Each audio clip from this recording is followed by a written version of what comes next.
Maybe it's a little bit judgmental, of course, but I'm trying to get the story even before I approach them, Because today, the outside is not enough. You need the inside. For an interesting picture, you need the story from the inside. Hello and welcome to the SheClicks Women in Photography podcast. I'm Angela Nicholson and I'm the founder of SheClicks, which is a community for female photographers. In these podcasts, I talk with women in the photographic industry to hear about their experiences, what drives them and how they got to where they are now.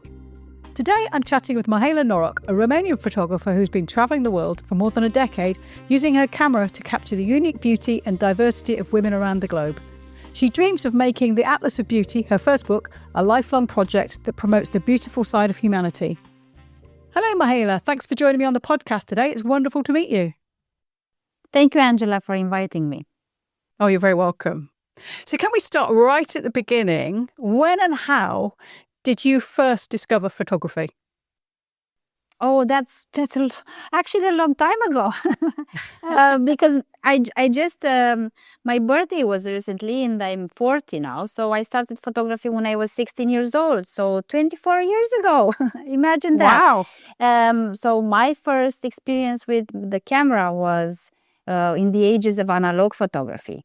And I had the pleasure and I explored the magic of how it is to shoot on film and then go in your dark room, which was my bathroom, and stay all night inside and develop your films and then put them on paper and then wait until the exhibition is finally finished. That is in the morning. It was a very, very slow process, but in the same time fast process, because I had the chance to photograph in the day, and in the night I was developing my own films and having a small exhibition because I printed the pictures, and in the morning it was all done. And it was quite a very, very beautiful time and moment in my life, actually. Now I'm going back to analog photography. That's why I'm so excited to talk about it.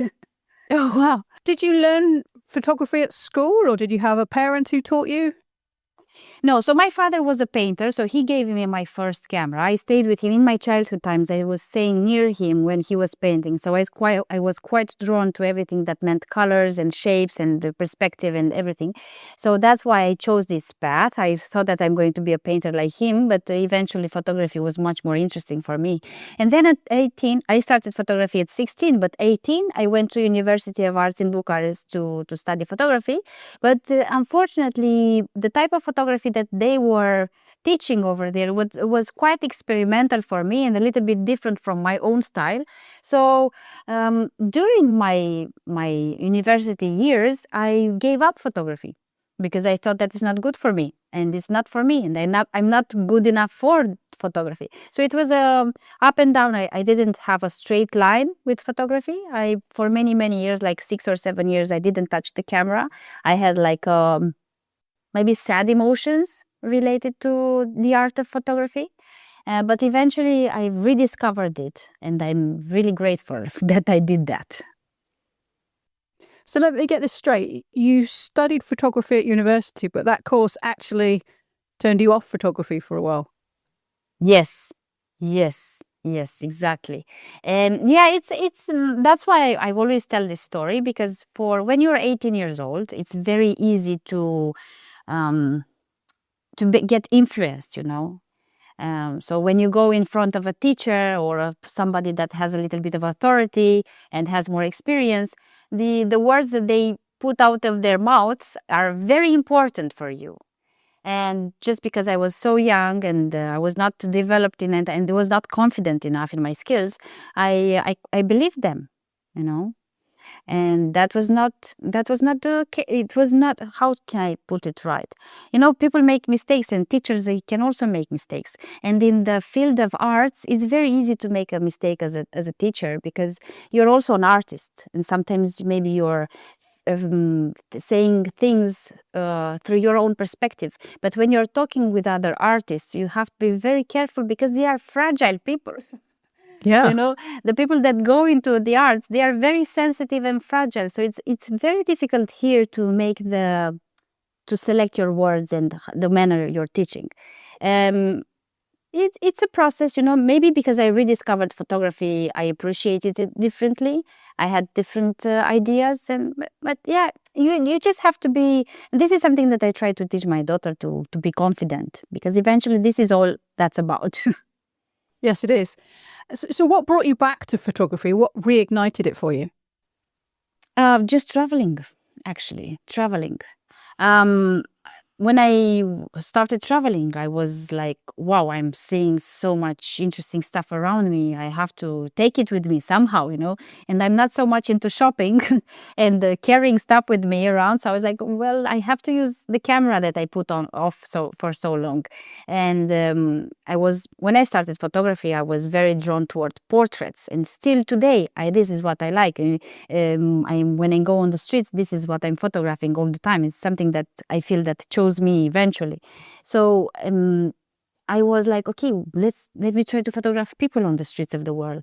And at the beginning, it was very difficult, extremely difficult. It still is after so many years. Still, it's difficult to approach somebody on the street that is in a different country, different mindset, different culture.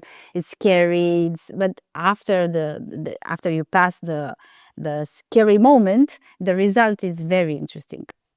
When you started traveling and then you started photographing women, did you plan that to be a project, or did you just sort of start it and think, I'll just take these photographs, and it kind of came together? It's something like that, but it was a completely different age. So when I started this project, it was like 2013. So in 2013, there were not so many projects around the internet. So when I was photographing in my first year of traveling, when I was photographing women, I had until the end of that year, I think I had like 30 pictures, 30 or 35 portraits. So not so much, right? Uh-huh. Imagine that now I have thousands of women that I photograph. But after the first year, I just had 30 or 40. But because there were not so many projects online, there were not so many interesting projects online that were talking about the diversity of the world and about women and about normal, interesting women that we have near us, people were drawn to my project, So it was literally my project became viral in one night because there was an article about my work at some point. And after that, people just started coming towards me. And when they came to me, and they were like, they had the impression that maybe it was a team of people that were talking about the beauty of women, and they were specialists, and it was just me photographing. It was nothing very special. So people were commenting and telling me, you should go there, you should do that, and I was like, oh, okay, this can be something quite big and quite interesting. Let me go and explore more. Those were different times because I was 20 something years old, so not so many responsibilities and stuff. So I was quite free to explore and just jump, in this pool of an unknown, which eventually became like a lifetime goal. And even today, I'm still drawn to it. Yeah. And how did it go from being an online project in your mind to becoming a book, your first book, The Atlas of Beauty? That was also on the lucky side, just because I had in the field of photography, it's quite difficult to make a book because it's so expensive to make it. Quite literally, it costs so much to print the pictures and to have a good quality of the images. And so there are not so many publishers that will go into that. But I was lucky enough to have an agent, yes, an agent from US that believed in my work, and he tried to find publishers that were willing to publish my books. And also, I have to say, it helps to have an online following. It helps to have some followers over there that will acknowledge you, like they will stand beside you when you go to the publishers, and they will say, okay, if you have this following, maybe they will buy some of your books and we can try to publish your work. And so this also helped a lot. But it's quite difficult to maintain this social media lifestyle. It's not so easy to keep up with all the changes that are happening now. But what it worked for me was to make my content as honest as possible. Like, what interests me personally in my development as a woman, as a mother, as a female living in this very strange conditions. Our planet, although it's so diverse, for women it's still very, very complicated and complex. So I'm trying to speak as much as possible about these issues. So I hope my work is honest and people can relate to it, So this helps. This helps to keep your social media a little bit more, I don't know, interesting. Yeah. I think it's interesting because you don't just photograph a particular type of woman or a particular age group. You photograph people across all ages and different locations and different looks. Yes, that's very important, or very, very important for me. Also because of my own personal struggles as growing up. Because when I was adolescent, I was going through anorexia and bulimia. So I was quite, I don't know, the media influenced me a lot. So what I was seeing, I was growing up during the heroin chic, Kate Moss ideal of beauty, So I thought that was how women were supposed to look like. And when I started photographing women around the world, I saw that beauty is so much more interesting and deep and complex, and we are not exposed enough to this type of images. We don't see them enough in our media. We still see just a very narrow-minded image about how a woman looks like. And that's something that I'm trying to put in my books as much as possible, to have a lot of diversity, not in terms of only about how they look like, but also about what they do. Their stories are very important for me because it's like inspiration for us. I don't have the power to be like them, but I have the power to be like the messenger, and maybe somebody else will draw inspiration from what that woman has experienced in her life. So I'm trying to make like small encyclopedia, let's call it, about women in this day of age, because things will change. We don't know. Maybe in the future it will be the IE woman. Who knows? Because this world is going crazy. Yeah. Please excuse this interruption. This episode is brought to you by Siwi, Europe's leading photo printing company, and their hero product, the Siwi Photo Book, that is the proud recipient of the Which Best Buy Award. You know those thousands of photos sitting on your phone or hard drive? With a Siwi Photo Book, you can turn your memories into a beautiful, high-quality album that you'll want to show off. Every page is fully customizable, and you can pick from a range of sizes, finishes, and layouts, designing every detail with their easy-to-use editor or let their smart assistant help. So if you're ready to do something real with your photos, head over to cewe.co.uk. That's cewe.co.uk. Okay, let's get back to the show. And how do you approach women to photograph them? What do you say? I have two types of approach. So at the beginning, it was just on the streets. Now I'm trying also to add my research before going there. I'm trying to find stories online. I'm trying to find local festivals or local customs, interesting traditions. And on the other hand, I'm making my research, but then I go with that research and I also explore the streets. So I combine the two of them. I will stay maybe 3, 4, 8 hours in a public place that it's with a lot of people, and I just go and approach them. It's a little bit more complicated with the language barrier in some countries, and because I also like to approach different age groups. Sometimes the older generation doesn't speak English or the language that I know, and but I get by. I try to show them my work through my social media channels. The book is too heavy to carry. Although I would like to show them the book, of course. And I try to be honest about what I'm doing. And if they don't want, of course, I accept. A no is a no. And I understood after so many years that no can have a lot of meanings. Sometimes they would like to say yes, but they cannot. So it's kind of interesting to see how we as women, how free we are. We are not so free. I noticed in a lot of your images, you can tell you've had a conversation with the person, even if you haven't been able to communicate in the same language, because there's direct eye contact, but there's also often a smile or a slight smile or just some sort of acknowledgement of what's going on. You can tell.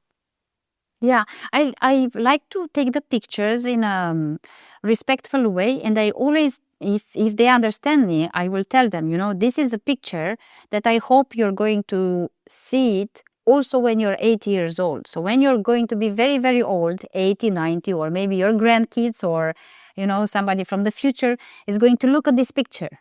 So it's how they would like to be seen, It's not only how I want them to see, how I see them, but I also want them to have the power to show themselves, because we influence the people.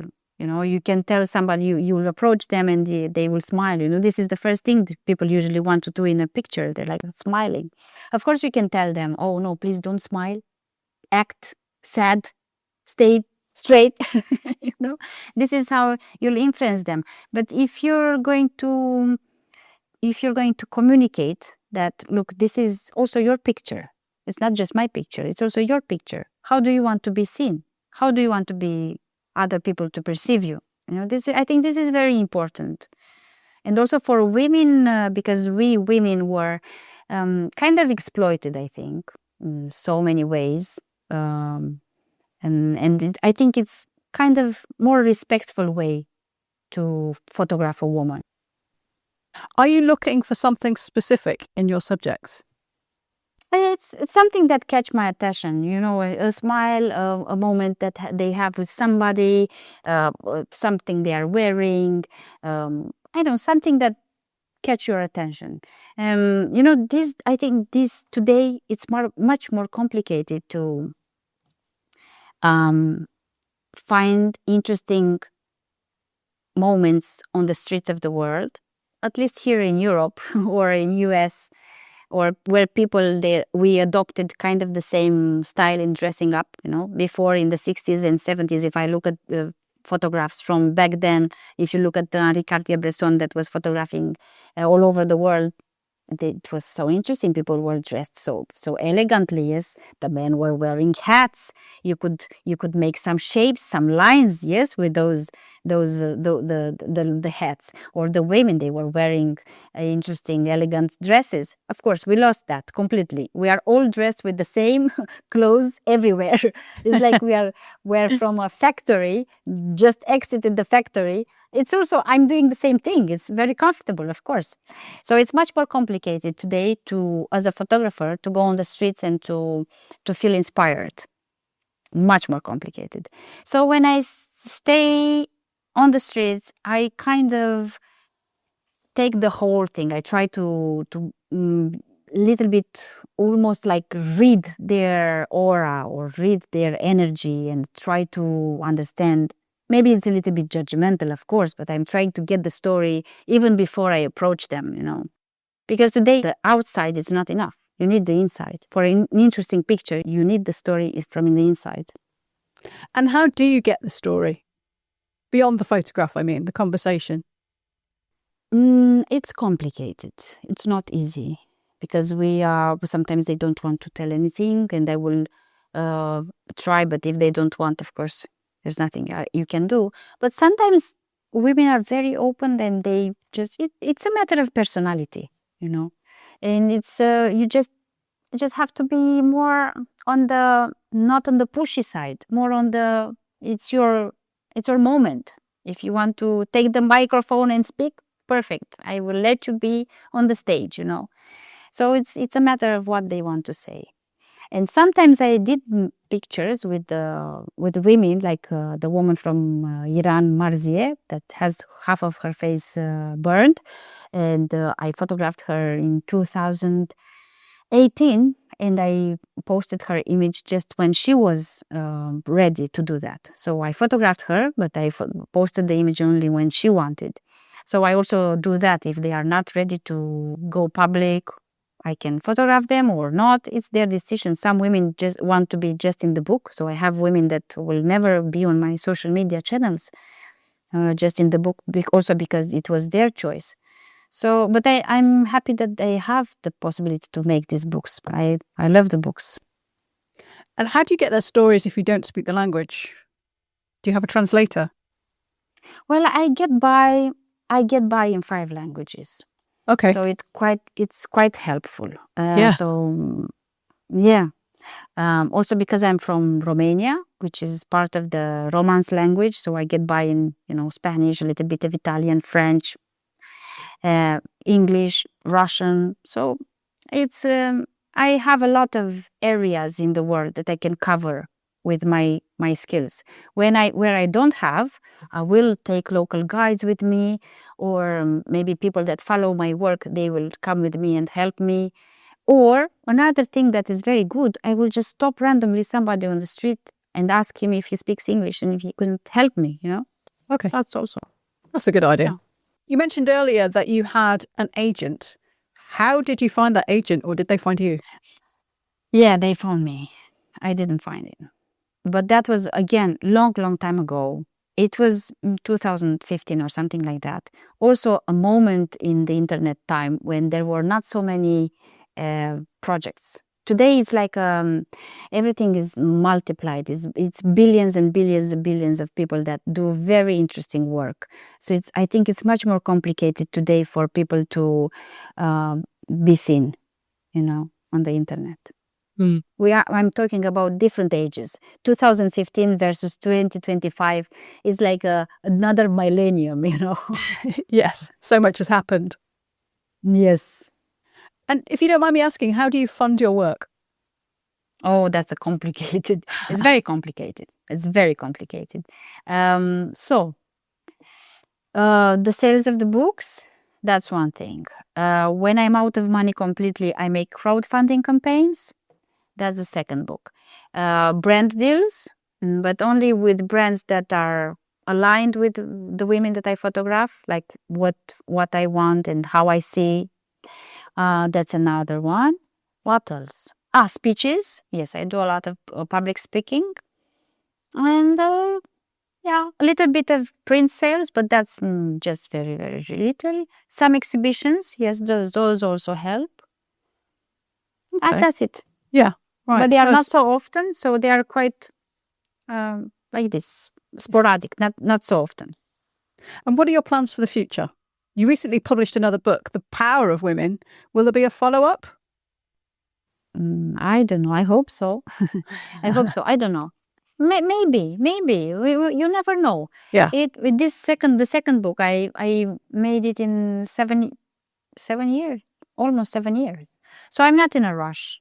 Whenever I feel that I have enough interesting images, I'm not in a rush to. Also, because it's so complicated. It's very expensive to travel, and these days it's even more expensive. Like before the COVID era, it was much cheaper to travel, but today it's much more expensive.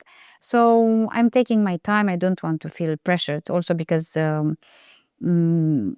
I have a child and I want to be near her as much as possible. So I'm not rushing. Yeah, but you plan to continue the project?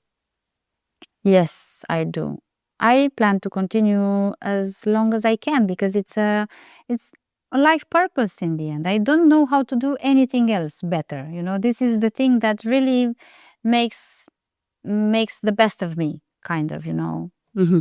I always feel that I have the skills to do this. I'm not the best technician in photography, of course. There are other people much better in technical aspects. I'm not the best, I don't know, in many things. But when I make this project, everything aligns, so I like it. Yeah. So it sounds like you've really found your thing, your groove in photography. And that's what makes you happy. Not so, I'm still exploring photography. So after many years of digital work, now I'm switching back to analog, just because I feel that this type of digital work made me way too you press that button that will not stop and you make so many images, and then you go home and you look through all the images and like, oh my God, what is that? It's crazy. It's like all the era that we are living in. Everything is too much. We have too many clothes, we have too much food, we have too many cars, we have too many images. Right. So I'm trying now to go towards analog photography just to calm myself down a little bit. And when I look through that, and it's really like that, I was surprised. I was listening to other photographers saying that, and it is quite true. Yeah. Now I bought like an old analog medium format camera. So it's like a 645, and it has 15 frames, so 15 frames. That's it. And you really have to look very, very carefully what you're photographing. So I'm exploring that side a little bit more, and I hope it will make me better in my other work. Yeah, who knows? I'm still exploring. And are you shooting color or black and white? I'm shooting both. Yes. For black and white, I will start also my own studio. Like I want to go back to that dark room.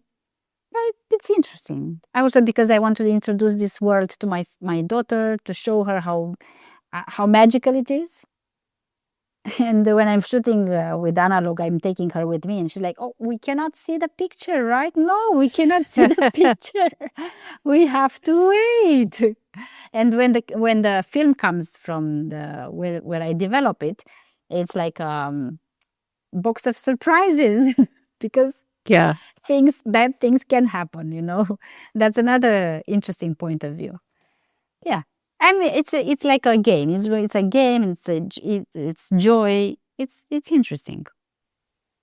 I think it is a good thing occasionally to not have that instant gratification that we've become so used to. That delayed gratification is quite healthy.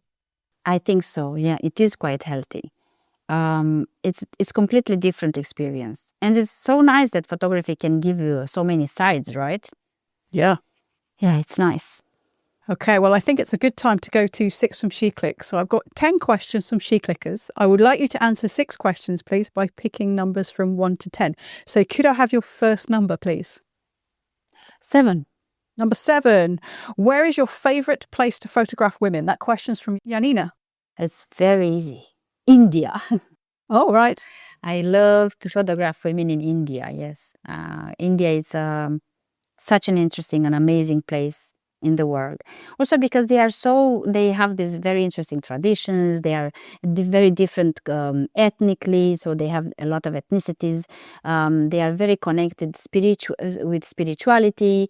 So it's an amazing. They are so colorful. Everything is very interesting over there. Of course, it's also quite difficult. The women, they have quite interesting stories because it's this mix between modern times but also very traditional society.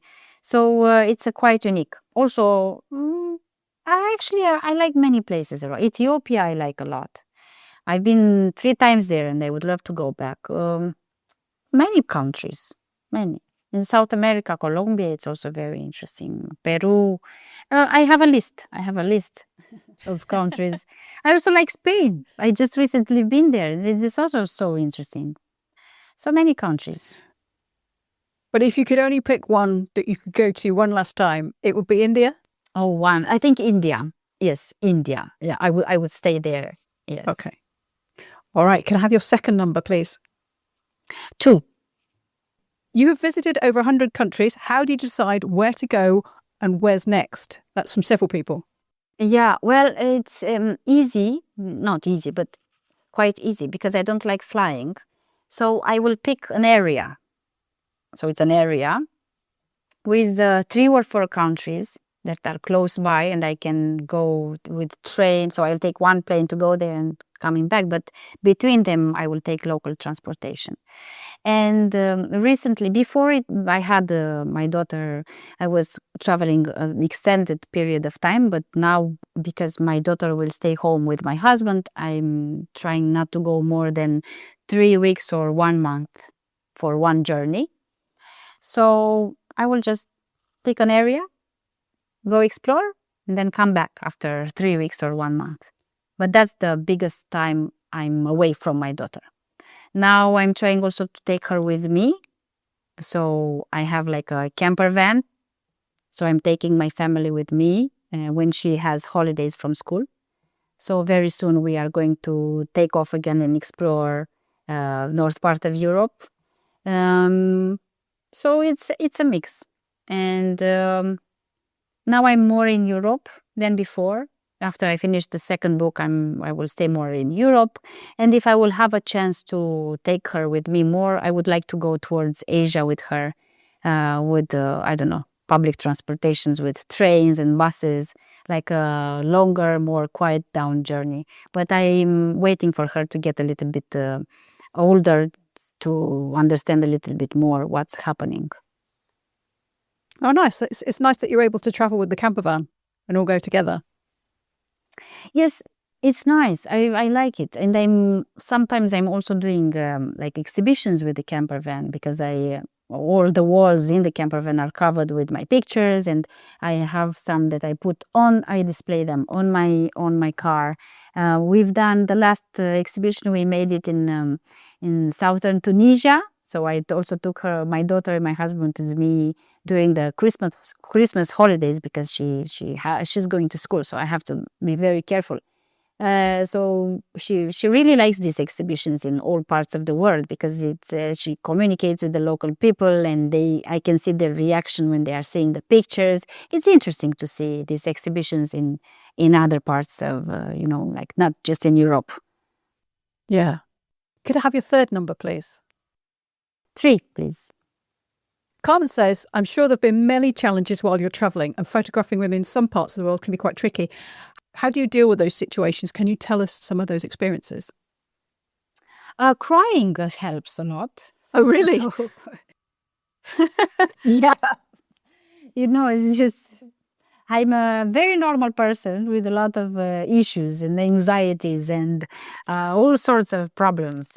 So I'm just complaining and crying and why is everything so difficult? So I'm not dealing with the problems in a like a strong woman. I'm usually photographing those strong women just because I need to learn from them. So it's not easy. It's not easy to. Also, when you're traveling by yourself, it's quite difficult. But here, it's something that I'm quite happy getting older. I think it's easier and easier. I think I'm not so much in danger becoming older. Because they will not be so drawn to me. That she's not so interesting. Okay, good. Right. Yes. As an aside, Carmen told me that she actually met you in London when you came, and she got a copy of your book, got it signed. Oh, nice. It was actually the first time she'd been out after having a baby. So it was a lovely reclaiming of her independence. And she met 2 women who'd also travelled to get a copy of your book, and they're still in touch. They're still friends. So I thought that was a lovely story. That's nice. That's really nice. Yes, indeed. So your 4th number, please. 4th number is going to be 8. Well, actually, you've started to answer this in a way, but do you always use the same camera and lens? That was asked by several people. Now, you said you're switching to analog, but when you shoot digitally or for your projects that you've done recently, do you use the same one? Yeah, well, for both of my books, 95% of the pictures are made with Canon DSLR. But just because the DSLR now is so old, I had to switch to mirrorless. And at some point, I don't like looking through the, what do you call it? The viewfinder? The film finder. I just hate it. I don't like it. I think it's my mindset, I know, but I cannot pass that. So I thought that maybe if I go into Hasselblad, it's going to be better. So I sold the kidney, bought a Hasselblad, Yeah. the medium format one, and beautiful image. Still, I didn't like the viewfinder. Absolutely gorgeous image. The cover of the second book is made with that. but it was a very slow, very, very slow camera and very expensive. So I was feeling a little bit anxious on the streets of the world to carry that camera with me. So I sold it and went into Sony. I made the switch to Sony. And actually, it's not that bad. I still cannot use the viewfinder. So the viewfinder it's still not what I like. But it's not, I feel I like the camera. It's very fast. It's not pretentious. It's small. My back doesn't hurt so much because usually I carry just one lens and one camera. So I like to be very mobile and flexible. So it's not so heavy. I quite like it. I like it, although the viewfinder is still bad. But what to do? Do you ever compose the images on the screen rather than use the viewfinder then?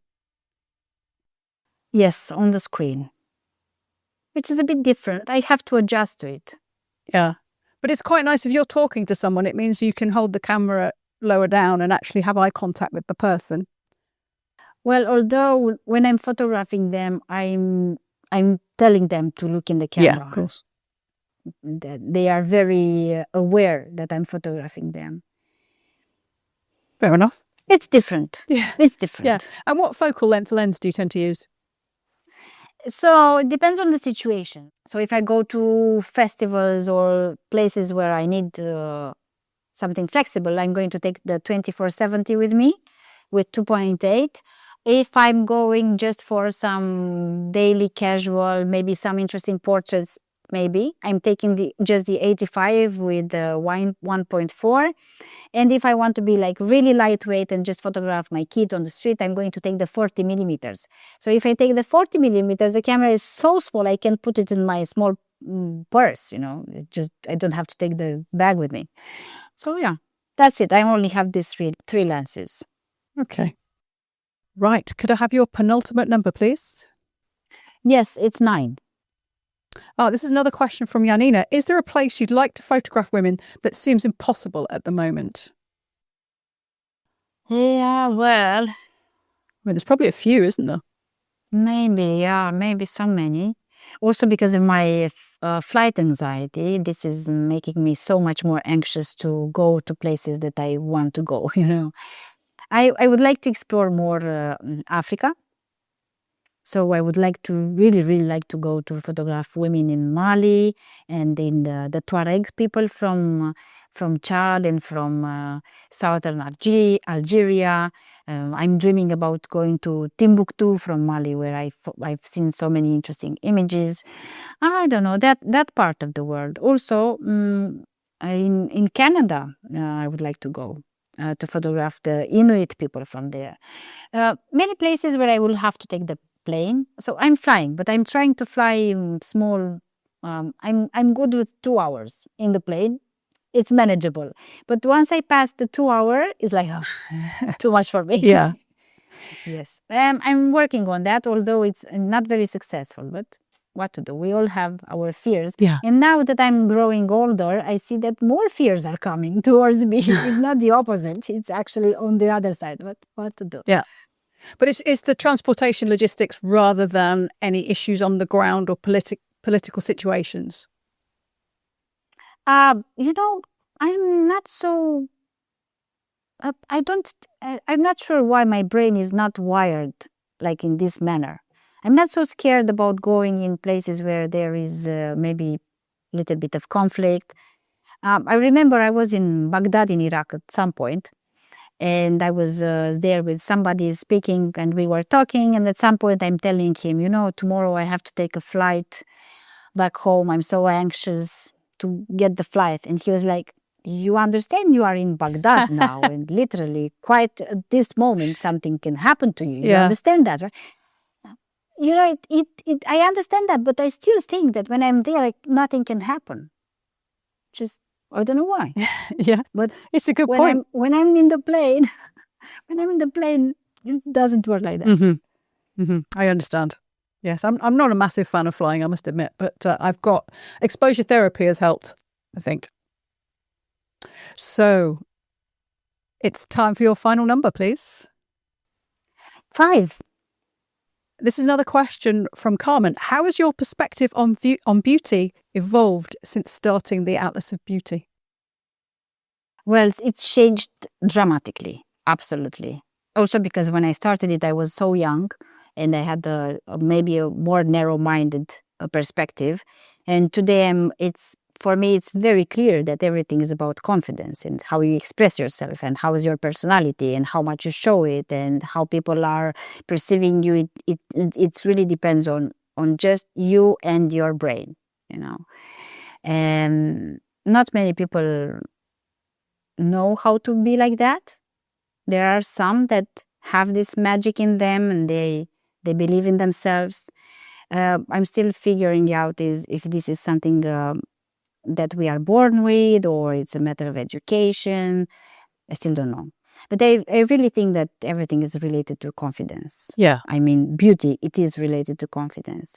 Of course, when we speak about beauty, we need to broaden the image and include all sorts of words that are equal synonyms, like beauty means power, beauty means vulnerability, beauty means, I don't know, all sorts of moments in a person's life. So not related to the exterior so much, but much more going towards a deeper meaning.